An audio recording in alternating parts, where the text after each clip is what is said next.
Hello, I'm Jeremy Clark, Market Chief Executive Officer at Hilton Head Hospital, and I'd like to welcome you to another edition of our show, Healthy Living. We use this show to highlight the physicians, programs, and services that we offer to help you live a happier and healthy life. We are very proud to have been delivering extraordinary care right here at home for over 40 years. And so, on behalf of the physicians, colleagues, and volunteers at Hilton Head Hospital, I want to thank you for watching, and I hope you enjoy the show.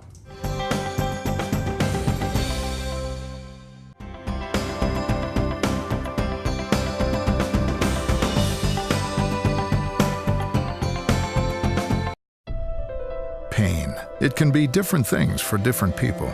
A shoulder that takes you out of the game. A knee that stops you in your tracks. Ready to return to a better you? Hilton Head Hospital is here, right in the Lowcountry, to help heal what hurts. From diagnosis to treatment to full recovery, our fellowship-trained orthopedic specialists are committed to getting you back to your best. Hilton Head Hospital. Extraordinary care right here at home. No one likes to wait, especially in any ER waiting room. I mean, when I'm sick or my family has a medical issue, I don't feel like waiting around with a lot of other people. Not to mention they're sick too. Honey. And my family does not wait patiently. You can imagine how uncomfortable and how long it can seem. But then I found out it doesn't have to be that way. I can check in online and wait anywhere I want. What's not to love? It's the smarter way to ER at Hilton Head Hospital.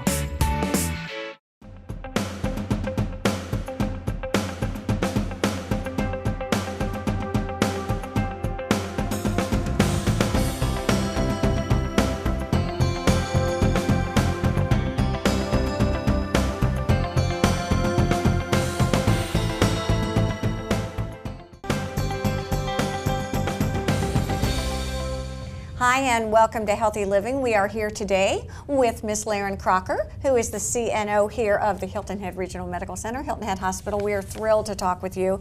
I was fortunate enough to meet you, I think, the first week that you came, and a little time has lapsed and you've experienced life as a CNO, and I'm really excited to have the opportunity to talk with you. I will say your reputation has preceded us talking. Right. I hear amazing, amazing things, so thank you for joining us today. Thank you. I'm glad to be here. I would love to hear a little bit about your background. I sort of know a little bit, we talked ahead of time, and you're a nurse practitioner. I am. Oh, I love it. I like to say I'm a hybrid CNO because I've spent probably half of my career or more as a CNO in various hospitals, and then about 15 years ago I had a fire in the belly to finish my nurse practitioner education, so I went back and did that as well. So psychiatry is my passion, so I try to combine those skills, and it works very well. Everyday living. Everyday living, and definitely dealing with the ups and downs of a hospital. So. Well, Lerryn, one of the main questions I have is, I hear the term CNO. I'm not sure, to be honest with you, I know what a CNO is. Oh, okay.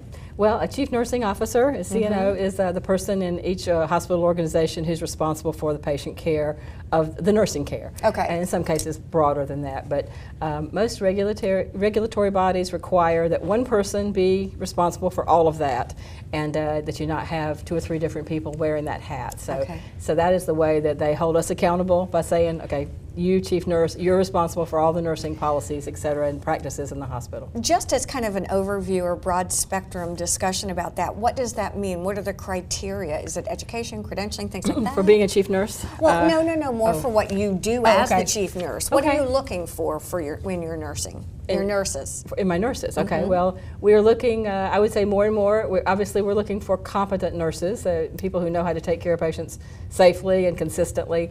But there's another component that's becoming more important over time, and that's just how good are you interpersonally at dealing with patients? Are you good at explaining things to patients, at making sure they understand their discharge instructions, making sure they understand their plan of care? So the communication, interpersonal part is taking on, I think, a bigger role as time goes on. Which is interesting, because it kind of brings us to what we thought we might talk about today to everybody, and that is, you know, what to expect when you come into the hospital as a patient or as a family member, and to kind of maybe demystify or clarify some of the reasons that some things do happen. That would be fun for me too. Let's do, yeah. I was going to start, if I could, with just saying what we'd like people to bring to the hospital. Yes. And I know people hear this in pieces, but we really would like people to have a bug out bag that you keep at home in case you have to go to the hospital, because we really need your medications. And I know we're a little bit obsessive about that, but we really need to know what current medications the person is on, because when you come to the hospital, things are in a tizzy, yes. things are upside down, and it's hard for people to remember. So Yep. if you just have a copy of your prescriptions or your very medications in a bag, along with your, something that the bag that you could tell a loved one to bring, your advanced directive, if you have thought about what you would like to say about how you want to govern your care, bring that with you, please. All right, go back to that. We hear that term, advanced directive. Specifically, what would that look like, and where do we obtain that? Well, you can obtain it on the internet, actually, Okay. anywhere, by just printing off, Googling Living Will or Advanced Directive. Advanced Directive is bigger than a living will. It's actually, what do you want? What kinds of care do you want? What would you not accept if you weren't able to make decisions for yourself? Who would you like to make them, and how would they be? Do you want to be kept alive artificially? I mean, all the way down to, do you want, food and nutrition, no matter what? All kinds of aspects of care. So we don't think anything's going to happen to somebody negatively when they come, but it's better to have that information and to have a loved one who knows that as well. So bring that, because we're going to nag you about it if you don't. You're my kind of girl. It's called proactive. That's right. Well, no, Proactive. it is. Instead of having to react to everything. What don't you want me to bring? Okay, thank you. We don't want you to bring My things puppy. that are your puppy, your cat, maybe not even your pillow or blanket, because sometimes people do. But definitely don't bring your things that are valuable or things that would break your heart if you lose them, because in the chaos of the hospital environment, strangers are changing your bed linen, moving your food trays, that in some cases you're being helped to undress or redress. It's very easy to lose something, and then it's That very makes hard sense. to figure out where it went in the millions of pounds of laundry or whatever. So please don't bring valuables. If you find yourself unhappily in the ER with your valuables, please send them home with a loved one. We do have a very small safe, but even that, I don't feel comfortable taking care of treasured valuables, so please try not to bring them. Is there any research? How many people come into the hospital through the ER and stay versus how many people come in for surgeries who are Well, about planned, I guess. half or more of our patients who come to the hospital come through the emergency room. So it's Okay. over 50%, and that's growing over time. So so it's quite a big number, and although nobody wants to end up there, a lot of people do. And on a given day, you're going to have that possibility out there. So I oftentimes hear that in today's world, being in the hospital is for really sick people, where 50 years ago it was sort of a great way to R&R, if you will. And I'm That's very true. Right, it is true. Yeah. But that now, most people who do come, they are sick. So very sick, and that's another thing in terms of just what we want people to know. Right. People are very, very sick. They're very compromised. Their immune systems are compromised, and of course that's driven by no payers want to pay for people to lounge about in the hospital anymore. Correct. So you have to be pretty sick to get to stay here. And so, so hand washing is very important, because the very sick people are next door to you or wherever. So for the patient and for the visitors, please be cognizant of, we're very passionate about hand washing. There's hand sanitizer everywhere, and you'll see us and kind of be obsessive about that. So please join in and be obsessive about it too if you're a patient. We also worry about falls, because there are so many fragile people in the hospital. We have a lot of hard surfaces because they're easy to keep clean. So please, be aware that we're going to give you little non-slip socks and etc. But we're going to want you to be very careful to call for help, and even have a family member stay with you if that's not something that the patient can remember to call for help. So what can I expect from a nurse? As I'm sitting here thinking about this, being in the hospital, and whether I'm the patient or the family member, I've always wondered, if I knew what to expect from a nurse, maybe I wouldn't be disappointed or frustrated. Maybe I would be pleased. Right. It's sort of like if you don't know what you don't know. Oh, that's a good so question. maybe Okay. this is a good time to ask that. Well, you should expect from your nurse that your nurse will be very attentive. These days in the hospital, a nurse will be taking care of, on a general unit, somewhere between 4 and 6 or 7 patients usually, and so and she'll have a nursing assistant assigned to her, maybe not just to her, but there'll be another pair of hands. There'll also be a number of other nurses on the floor as well, taking care of other groups of patients. So you'll be in a group of patients that we call it a pod, but It's numerous things that are called, that they have names for. And the nurse will be responsible for everything that goes on with your care for that shift or that time. So she'll know all about your medication, she'll know all about your pain, she'll know all about everything that you need. She may be delegating those tasks to someone, but she'll be coordinating it. So you can expect the nurse to be your anchor to get more information or to help you with pain, anything like that. So I expect a lot of the nurse, actually. They're very, very good at what they do.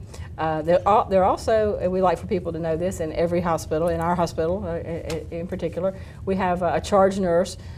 She may not have, not just be a charge nurse, but there's someone in charge of that unit every shift. Got it, okay. So if there was a problem or a question, they could be summoned. And there's a nursing supervisor in the facility who could also help you if you need. All right, I'm a family member and I have a patient in the hospital.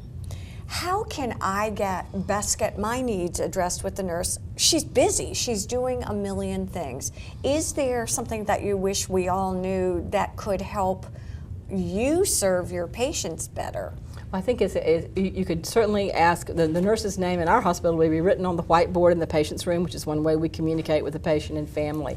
So you could certainly contact that person. There's also a phone number associated. Okay. We have portable phones that the nurses have. And I say the most considerate way to do it is to make an appointment with that nurse if it's not urgent. Say, if I come back at 3, would you have time to sit down with me and talk about medications?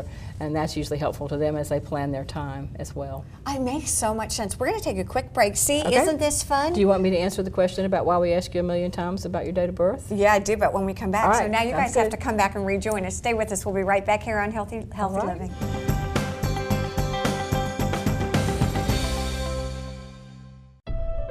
Pain. It can be different things for different people. A shoulder that takes you out of the game.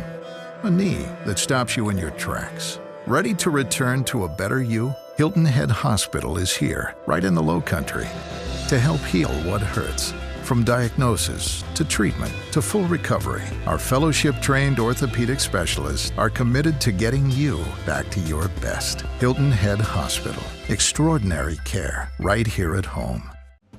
Hilton Head Regional Medical Center is located at 25 Hospital Center Boulevard. When traveling east on William Hilton Parkway, make a left-hand turn on Beach City Road, and the next left, Hospital Center Boulevard will be located just past the Hilton Head Library. Coastal Carolina Hospital is located on US 278 at Exit 8 on I-95. Telephone is 843-784-8000. On the web, www.coastalhospital.com. The vision for Hilton Head Spine Center is very clear. It's to provide world-class spine care to our patients. Physical therapists were there. They were there holding you up. It's nice. I just love working with all of these patients and their families and getting to know them and helping them on their journey. My life is definitely better, and I'm glad that I came here at Hilton Head Hospital.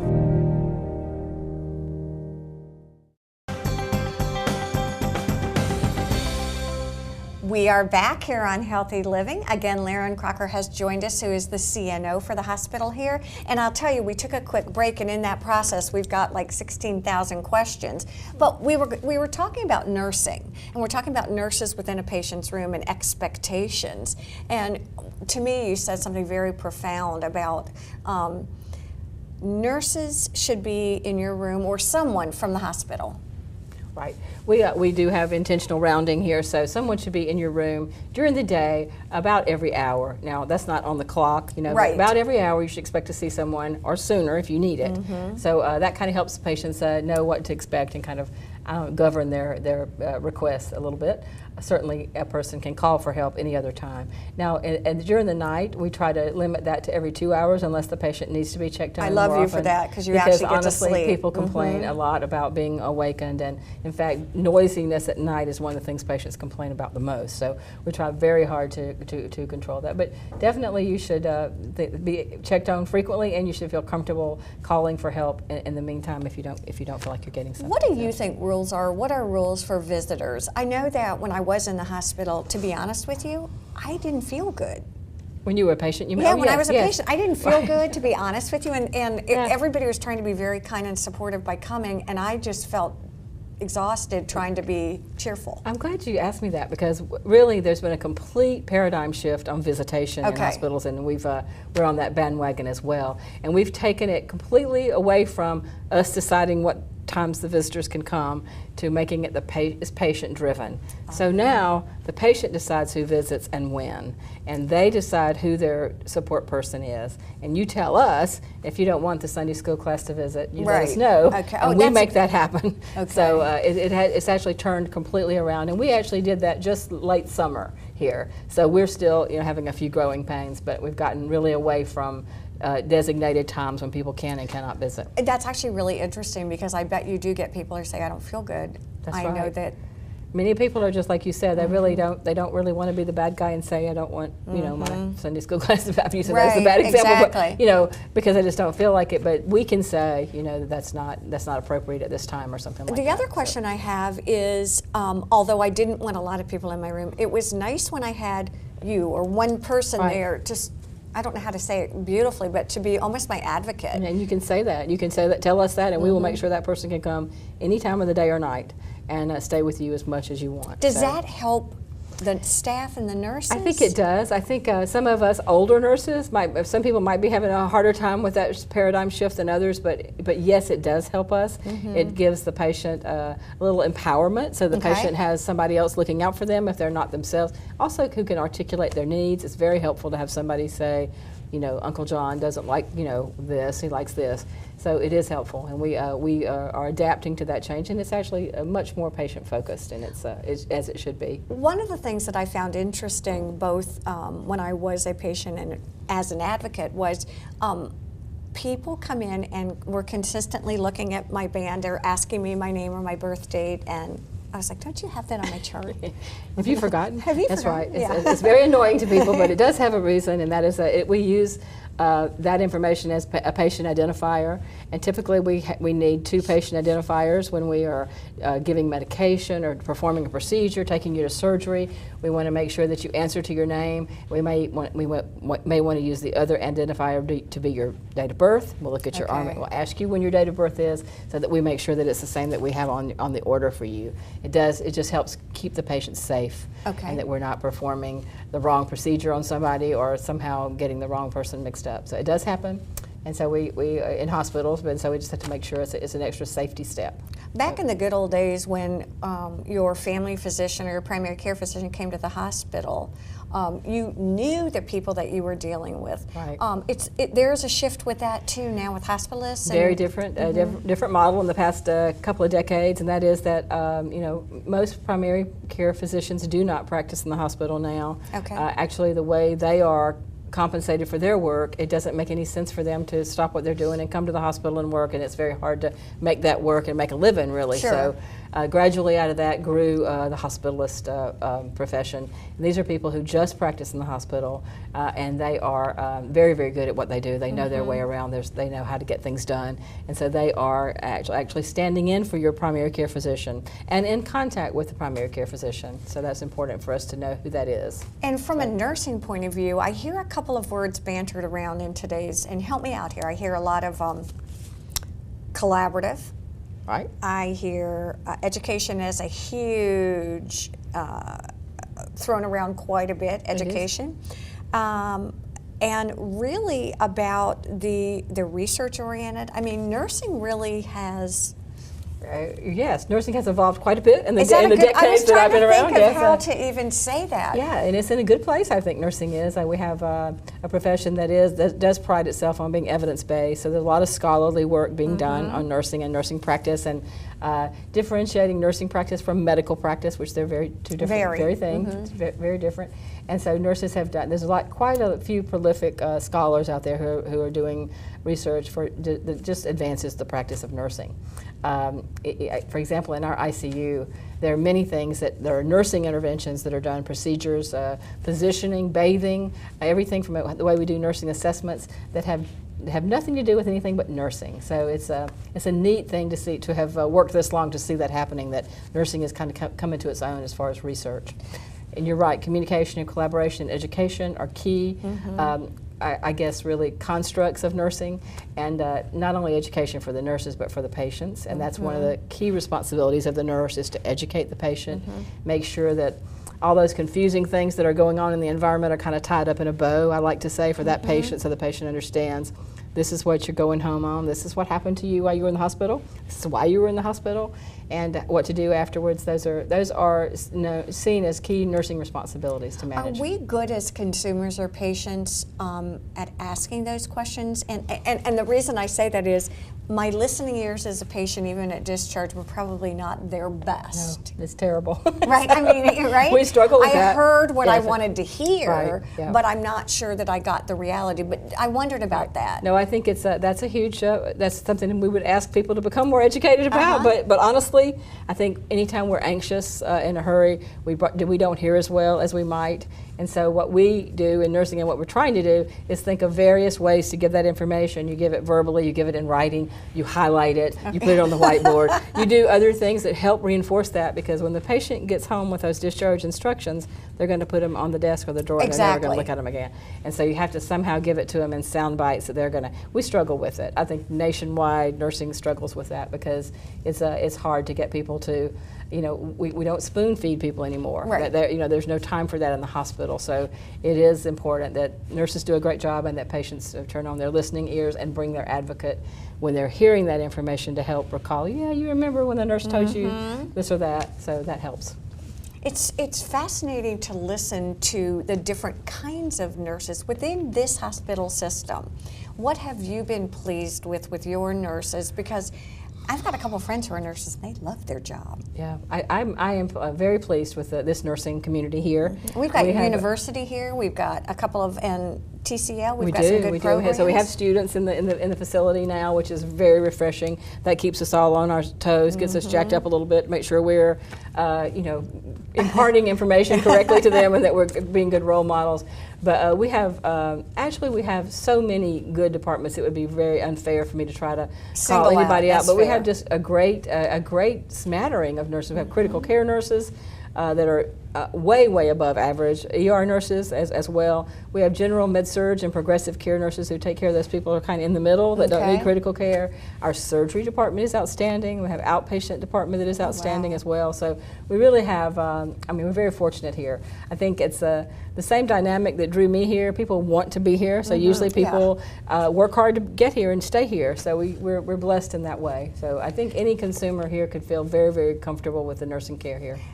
You talked about people, one of the nursing staff coming in every hour to our patient room, and you said it may not be the nurse, but it may be an ancillary person. Right. Who are the ancillary people? What are some of their roles and positions? Primarily, we have nursing assistants, people who are trained to work at the supervision of the nurse, and those would be the most common other person. But certainly you would also be visited by case management. Those are people who are usually nurses or social workers who are help planning your discharge. All right. Make sure you're safe when you're home. That's right. And you could be visited by respiratory therapists. Actually, you could be visited by pharmacy if there's a complicated question about your medications. So really anybody on the healthcare team has the potential to come, but most often it would be the nurse or the nursing assistant. So. Well, I am thrilled to have you. You are a great interview. You provide us with tons of information. Thank you. That means you'll be back. I'll be glad to come back. So, we appreciate it. We want you. to thank all of you for joining us here on Healthy Living. Have a great day. Thank you.